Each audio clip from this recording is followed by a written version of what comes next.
La particularité de cet établissement, c'est que nous avons une valence prononcée sur la logistique et le transport, puisque nous avons la plateforme académique en logistique. Alors l'espace qui nous entoure, tout cet univers-là, c'est l'univers du drive en fait.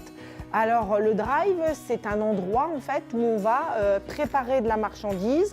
Donc nous sommes dans un des ateliers de logistique où les élèves apprennent les gestes, les postures et apprennent une partie du référentiel en lien avec la logistique et le transport. Au fur et à mesure de l'apprentissage, on peut affiner ses connaissances et justement transposer ce qu'on a appris dans le drive, ce que l'on a appris en stage aussi, en entreprise, en période de formation en milieu professionnel. Eh bien, on peut le transposer à ce qu'on pourra faire plus tard en fait.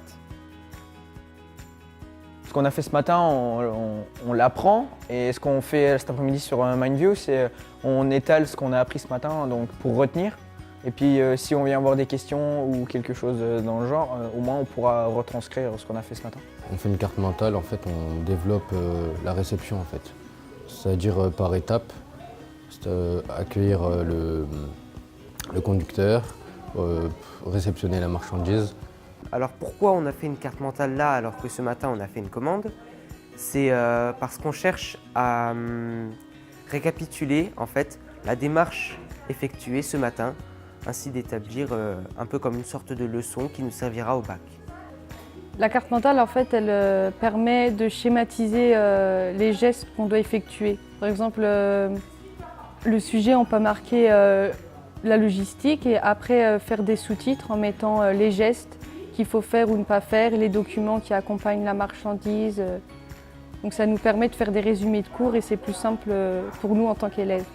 Il n'y a pas une carte mentale, il y a autant de cartes mentales qu'il y a d'élèves, quoi, si vous voulez.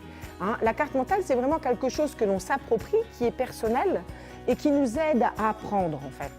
Parce qu'on a beaucoup de difficultés souvent à apprendre, à visualiser, à tout ça, alors que la carte mentale, en fait, vous avez tout ce que vous avez appris, en fait, qui est sur un schéma.